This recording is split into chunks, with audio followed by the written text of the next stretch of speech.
Told him you never know. Hands up if you want to ask a question. Don't be shy, and I'll answer as many as we can. Okay? Want to start? Let's start right here. Hey, how are you, by the way? Hey, how are you? When you did the podcast with Larry King, Yeah. did he change your whole perspective in the way of life? Like, did he give you a lot of knowledge during that podcast? Yeah. Yeah, he did. Rest in peace to the man. Rest in peace, Larry King. Do you guys know who Larry King is? Some of us, yeah. I mean, he's a legend. He's a a generation kind of maybe before some of y'all. But when I was really young, my parents weren't huge news people in the house all the time. But anytime I turned it on, I saw him. So the way that came about was essentially his sons were fans. I bumped into them in Hollywood when I lived out there at the time, and they were like, "Hey, we showed our dad your stuff, and he really liked it, and could probably get him on the podcast." And I was like, "Yeah."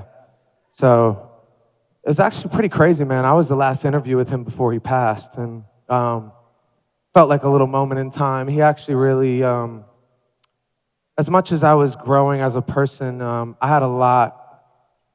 still had a lot to figure out at that time, even just from just the next steps in my life and I hadn't moved yet from Los Angeles at that time. I was still there, and he gave me a lot of confidence. There was we spoke after, and he kind of just co-signed, the way I was approaching the conversations. He realized that I didn't prepare at all, and I do that on purpose.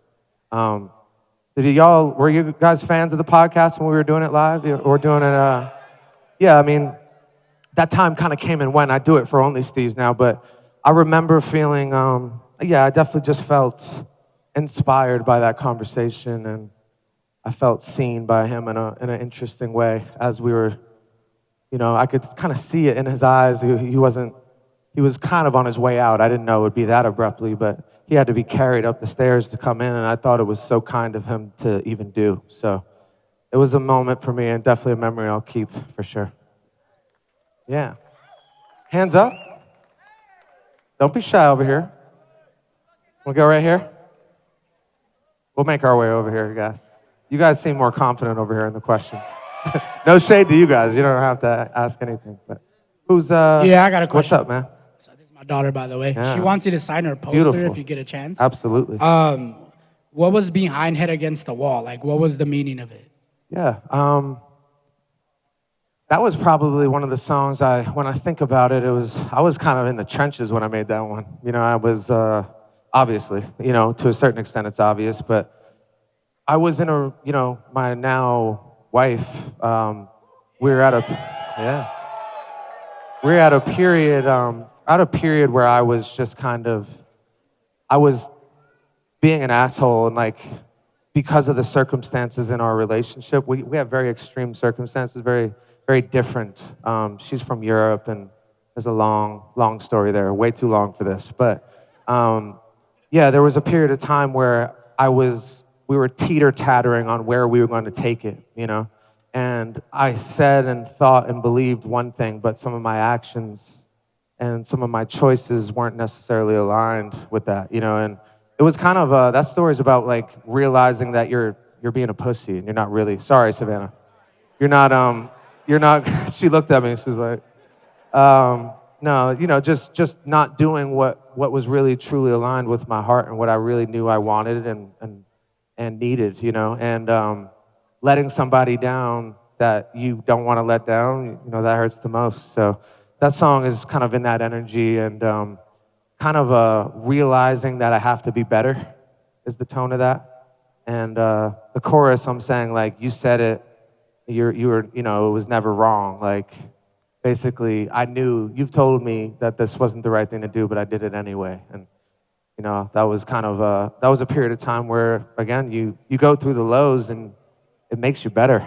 That's what Thankful for the Lows is about. I changed a lot about myself over this whole period of time. Now I'm very proud of who I've become, but during it, it felt lonely, and it felt almost like you kind of lose yourself. Sometimes you have to lose yourself to find where you're really supposed to be, So that's what that song represents. Yeah. All right. Hands up over here. Let's go back here. right there with the great head of hair on him. Great head of hair. What are you truly most proud of in life? Truly most proud. I would just say I realize how grateful, I really am grateful I'm able to say this right now, but it's the truth, you know, it's just my peace of mind now. You know, I know how I lived, and I've had such a lucky life, and just to be able to be tuned into that and be grateful, yeah, and really just, that's why the spiritual stuff happened so, that's why I'm so, I guess, forward facing with it with you guys, because I know how I used to operate when I woke up, you know, and how I used to feel. And I think all that work, frequency work, I call it, just trying to connect and live consciously as I can. Over time, I feel as though I've arrived at a place where I just have so much peace. And I think that's success to me. And, you know, ironically, a lot of the material success or the things that my ego wanted to happen, they happened after I found peace and kind of just acted in my truth and let the chips fall where they may, you know? Yeah. Thank you. Let's go right here in the SR shirt right there. Doesn't really narrow it down. A lot of SR out here. We love it. So you talked about your next album. It's going to be more of like a dance vibe, and you're going back and looking at old songs potentially. And Yeah, put the mic up Look a little there. closer, Stevie. Is this Right mic there. off? It's on? Is on? Yeah, there There you we go. go. Lean into it, Steve. Lean into it. Not too close. Not gonna bite. So your next album is going to be more dance vibe, and you're going back and look at potentially some more Mike songs, like from the highs. Any idea for maybe like a Mike Stud song? A song that I can think of, like off the top of my head, that I think is your most underrated song is shit. All right, don't go blank on it. We're here. We're here. We're here. We're not going anywhere. Don't go blank on it. It ain't safe. It ain't safe. It Okay, ain't yeah. safe is probably that felt so early for what you've Yeah, talked that's about a good now. point. You listen to some other songs. That on was there. kind of the beginning of the Mike sound where it like leaned a little country inspired almost before the highs. I think that's a valid point. Yeah. To be honest, man, I can't express enough how run and gun I am and how, I guess, I try to not have plans about anything. And my plan right now, you know, again, it's very loose, but it's like, I think I'm leaning towards a dance feel on the in-betweens. I'm not sure. It won't be like all dance. You know what I mean? I really like what we've been doing. No one's really heard it. I've shared a few, but actually before the show tonight, there's like a period right before I come out where you're gonna hear some of like the remixes we've been doing that are like dance leaning, but you'll recognize they're like lows or highs songs that we flipped. Yeah, we did that. Yeah, and you know, it's a little early to say what the album will be, but yeah, you know what? I'll take your input and try some stuff on with that record. It Ain't Safe. I'm sure I can track down the original vocals and shit. But yeah, that's kind of what we're doing is like sampling myself. You know what I mean? Which I think is interesting. Like you sample a song from the past and revisit it, and in this energy, I gravitate towards dance music as a listener these days. I never would have really thought that per se, but it's where my listening taste went, and I usually just make whatever the hell comes out. I don't really know what I'm gonna do, you know. So I think it will lean that way. I know there will be dance music released. You know what I mean? There will be a whole wave of remixes. I'm actually putting out a Real Things dance remix this week coming up. So a week from today, or a week from yesterday, yeah. And we're just gonna start letting those fly, and yeah, man, we'll see where it all lands. But there will definitely be another album before Papa Steve rides off into the sunset, you know. So we'll see. And the question, we'll go right here. Okay, so you just said like you don't really know the plan, but we saw you open up for Bailey Zimmerman, Oh, and wow. then he collabed with you on the Stevenson Ranch Yep. merch. So would there be any kind of musical collab with either him or other? I love stream Bailey. I artists? think he's the best. He's a really nice Absolutely. kid. To be honest, if I'm being completely frank about like the music industry and features, It's tough. It has nothing to do, like there's been some guys I've had really good relationships with that we've made songs, and then the industry side of it, because I'm not really playing ball in the industry. They make it hard, they try to own the songs, and I had a bunch of songs with Post that at a certain point I had to make a decision if I was gonna have to join forces with that team or, I almost did, and I love Post, and that's a good example. Like, it doesn't matter if you're friends or what happens, like, there's still so much, I don't even know how to articulate it, I guess just like hoopla, you know what I mean? Like industry, they make it very hard to operate with, like a non-major artist like myself, so a long-winded answer to say, probably not. I don't really give a fuck about anybody else or what's going on. I don't mean that in any condescending way towards anyone. The artists, the industry sucks, so that's why I'm so happy we've landed here, taking the long route. I was independent when it sucked to be independent and everyone was like, why, Now it's become a bit more obvious to people that, it's actually an interesting approach and financially maybe more secure, for artists. So yeah, if something happens, it could. I love Bailey and we've talked about making songs, but at the same time, through my whole career, I've learned that there's a lot more to it than meets the eye, and it's not really about you and the other artists' connection at all. There's a lot of other chefs in the kitchen. You're here for me now? Okay, great. Well, welcome. Thank you. Yeah, let's go right here. We're making our way over, boys. We're making our way over. Good crop top over there. I see you in the gray. I know you, Tyler, right? I recognize you. See, I'm in the DMs. I know I know the Steves. Yeah. What's up, man? So, Mike, you talk a lot about, like, don't try. Yes. Where do you think the line is between trying and no longer trying? Because you can't just sit around and do nothing all day. That's not what it means at all. It's a good question. I have don't try tattooed right here. And I look at it with my short shorts. I see it every day, so I'm right there. So I'm staring at it. I'm reading a book right now that I've read literally 20 times, and I share it with you guys a lot. It's called The 7 Spiritual Laws of Success. I just gave it out to somebody. Did somebody in here get that? You guys got it over there?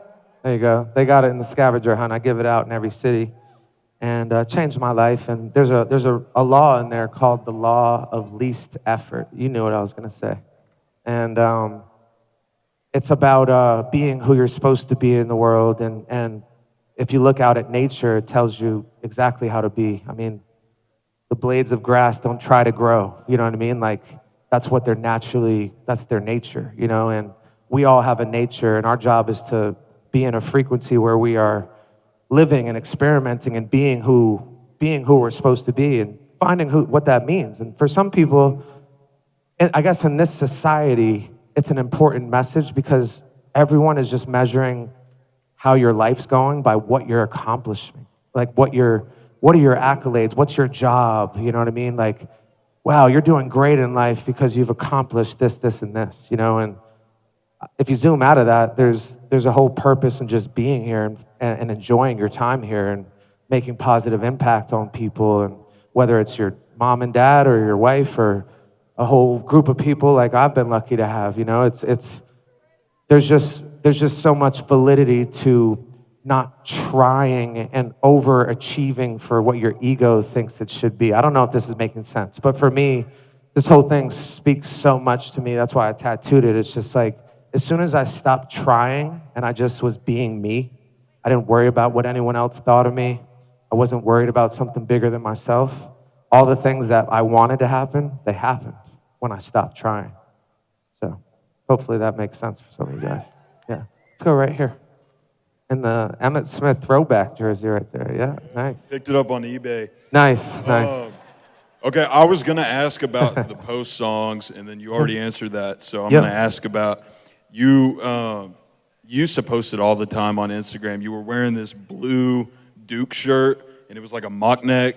And I don't know if that was. I still have that. That's you know what that is? That's team issued. I've had that like 13 years, 14. I don't know why I still have it, but I do. I've been looking on eBay and stuff for like years trying to find that damn thing. So. It looks like you've lost some sleep over this I t-shirt. really have. I swear to God. I told my mom, I was like, best Christmas ever if you can find me this. So Okay. But it was team issued. It was team issued, Okay. but you know what? We've joked about it's so comfortable, man. It's so good. So now we're in the phase of creating our own materials, and as we've grown the last few years, in our clothing, we're just getting into developing our own garments like from scratch. Yeah.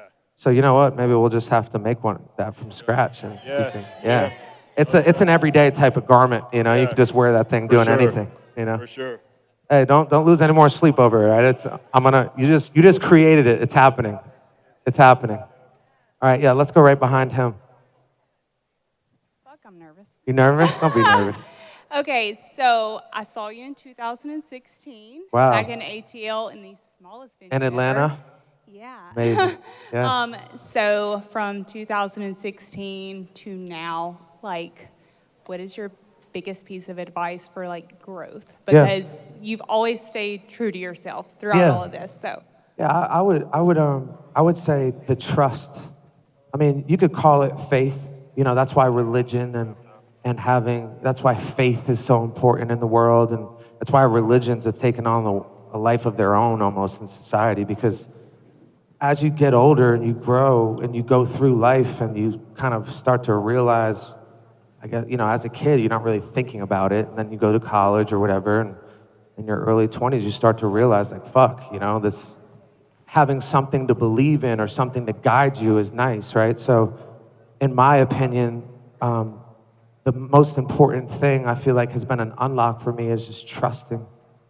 Not necessarily a God, you know, but that's very well, I do have a trust. I have a trust with the universe. I trust that everything is happening for me, not to me, you know what I mean? And if I could open my eyes, a younger version of myself, and just say, just trust it, you know, just keep kind of connect to what I was just saying. Just be you, follow what's in your heart. There's a really good quote about intuition that I think is important. And it's basically, you know, prayer or meditation is talking to God or the universe, and intuition is God talking back. And we all have these intuitive gut feelings about things. And that's really how I got into music. There was no rhyme or reason, and it looked crazy to people that knew me.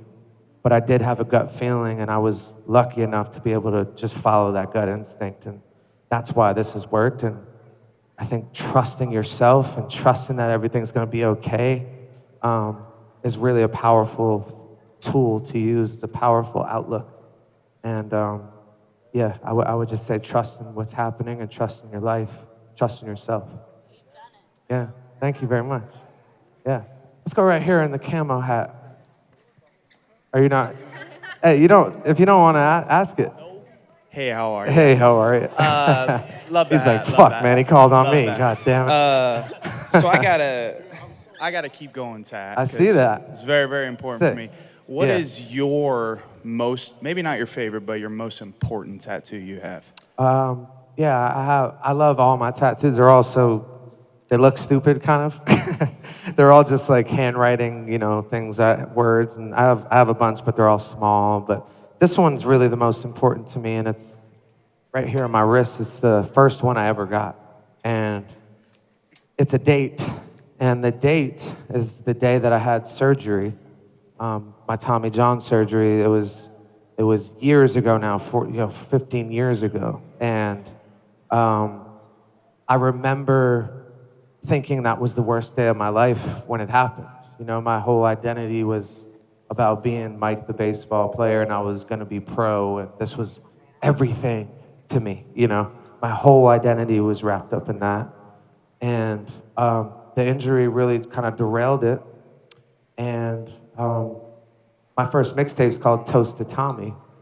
And yeah, the surgery is called Tommy John. And really what I had learned, it was such a valuable lesson. I guess I was a little young to really realize it, but I guess I did, because I named my mixtape that when I was, 21 or 22 when I started. But really powerful lesson is you can't judge what's good or bad when it's happening.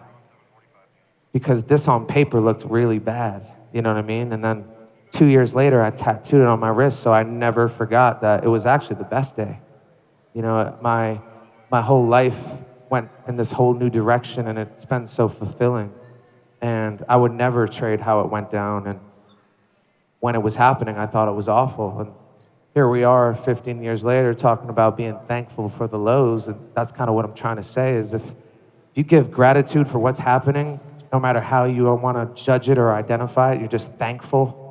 It sounds stupid to say thankful for the lows, but that's what I'm trying to say is like, without that low, that was my lowest point as a human being at that time. Without that, I'd be a fucking baseball player. That would suck. You know what I mean? To me now, like I would never want to trade this to go back. Even if I was in the big leagues the whole time, that's really genuinely how I feel. So sharing that message has been a very important part of this for me because it's the truth, you know? And don't judge things that are happening as good or bad, accept. You know what I mean? Just accept it and try to be thankful for whatever's happening. So there's people in the crowd I've spoken to that have had way harder things happen to them than me. And there's people that I meet all the time that inspire the fuck out of me because they've gone through way harder things than me, you know? But what I can try to do is share some of the messages that my life has shined a light on, you know? And it's amazing that so many of y'all can connect with it, you know? So, yeah, hope that was a good answer for you. Yeah, let's go right here. What's up, man? So we came in from Coeur d'Alene, Idaho. I know you Amazing. used to have a place out there. I lived there for a few months. Yeah, what songs were inspired by that place? Fuck, you put me on the spot here. I don't know. I gotta give you the truth. I'm not sure. I can't. There's definitely a crop of music I made there. I wasn't there very long. I was there for about 6 or 7 weeks. It was in between homes. I was in Montana before I went there, and then I went back to LA, California, Malibu. But I believe, so this was, it was, I made Woosah around there. I made Woosah in Montana, so that was right before. But I think Head Against the Wall was there. He asked about that song earlier, Head Against the Wall. There's definitely a crop matching tattoo, I believe, as well, off the new album. So basically the way I work is like, I'm constantly just freestyling. I get on and just catch the waves, and then I revisit them and I advance them. You know, then at times I'm working on 10 songs at once. You know, just moving things forward, no pressure. You know, so it's not like I like sit down and finish the song. Sometimes it happens right away, but usually I'm like it's over a period of time where I'm just like moving songs towards the finish line slowly but surely. You know, just catching a vibe. So. I didn't give you a very good answer there, but love Coeur d'Alene. Beautiful spot. Yeah. Let's go right here in the front here. Yeah, you. Yep. What's up, Steve? What's up, man? How are you? Hey, man. We're getting married in a few months. Hell yeah. Give it up for him, yeah. man. Give it up. Love that. Just what's your advice on the first year of marriage? Oh, man. Fuck. No, I mean, I'll say this. Relationships are a reflection of you. You know what I mean? And the best thing you can do for your partner is to evolve yourself and connect yourself as much as you can. Be conscious in your choices as much as you can. You know what I mean? Try to live, you know, honestly. Oh, shit. You good out there? And I will say this, like I attracted my better half by improving myself. I didn't have everything figured out by any means. But as I got on a higher frequency and I wasn't having random sex with people that I used to do. Sorry, Savannah.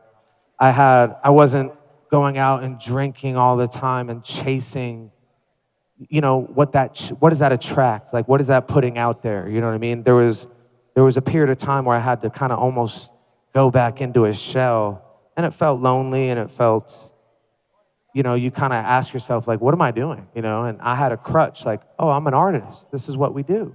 You know, I party, and this is what we do. I get paid to go out, go to the club. You got to, you know. And as soon as I pulled back and I really started to work on myself, I feel as though I attracted someone who was somebody I was looking for for that role in my life. And sounds like you did a good job over there. And exactly, open to everything, attached to nothing is a great motto. But at the same time, man, like marriage is a fucking journey. It's just like life. There's gonna be peaks and valleys and highs and lows. But one thing you can for sure do is try to be the best version of you. And usually it will just elevate your partner. It will elevate the connection and create a bond that really can't be broken, you know? So, yeah. Dr. Steve tonight, Dr. Phil. Here we go. Let's go right here in the front in the green hat. Hey, how are you? Hey, how are you? Hey, how are you? So today is a very special day for a very special someone. Yeah? Could we sing a quick little happy birthday? Yeah, is this your birthday?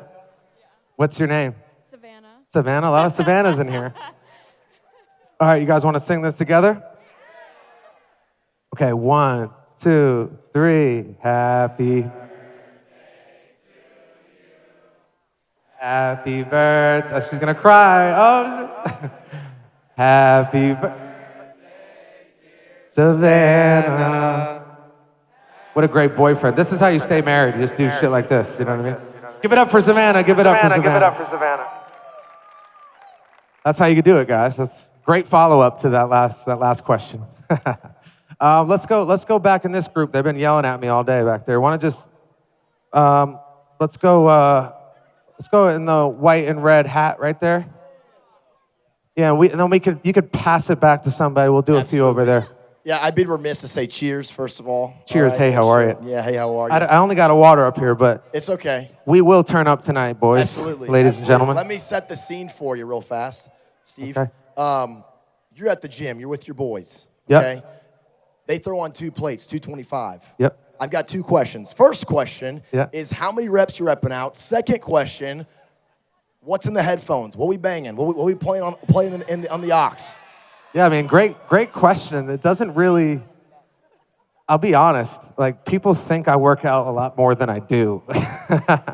I hate to burst the bubble, but yeah, I mean, I'm definitely like pretty naturally strong. I'm not really an aggressive lifter anymore. I try to, I'm like a big pussy now. I'm like, not really a lifter anymore. You know, to be completely honest, my body, after poisoning it for 10 years straight as Mike Stud and also working out, doing gym workouts while I'm hungover for many years, my body kind of started to hurt and ask for help from me. So I took some time. I mean, if I do 225, I could probably do 7 or 8, you know, now. There was a time I could probably do double that, like 4 or 5 years ago maybe. But who am I listening to? Shit, man. I love Future.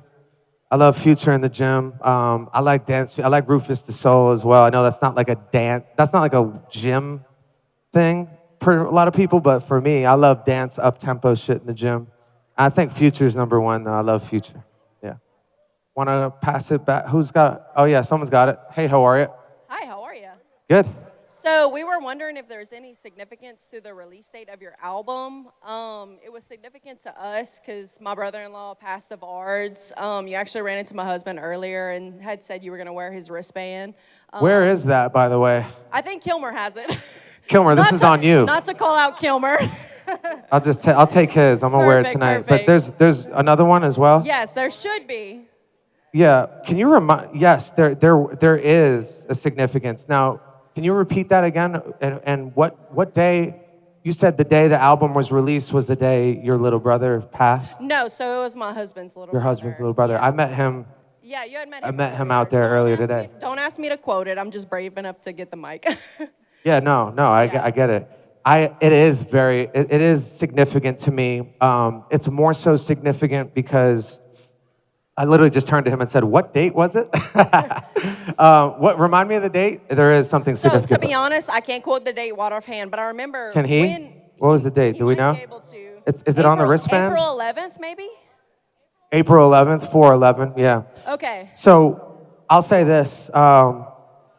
It was significant because the people in my life, particularly the few on my wife's side, started to introduce me to numerology a little bit, just being kind of, I guess, what would be the word? Just starting to understand and like connect with numerology a little bit, and then even the astrology side. And somebody in my life who's very important to me, I asked her to give me the date, and I just didn't question it. And at that time, I was in a phase where like it actually kind of put me in a crazy time crunch. Did you guys watch the documentary at all? Some of you guys put out a documentary.